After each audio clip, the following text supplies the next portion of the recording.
guys, pag-usapan lang natin si Catherine Bernardo. Nakakagulat nga naman kasi guys ang balita dahil meron daw special treatment kay Catherine Bernardo.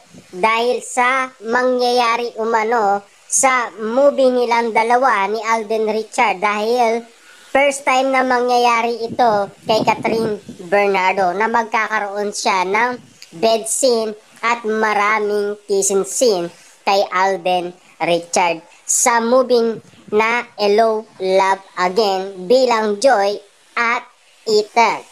Grabe nga naman guys, no? Dahil nag-matured na daw si Catherine Bernardo, pwedeng-pwede na sa kanya ang bed scene. Grabe, nakakagulat na balita. Dahil siyempre guys, no? Bagong-bagong issue yan guys na kumakalat umano sa social media na special treatment daw yan kay Catherine Bernardo. Siyempre guys, nagmamatured na siya.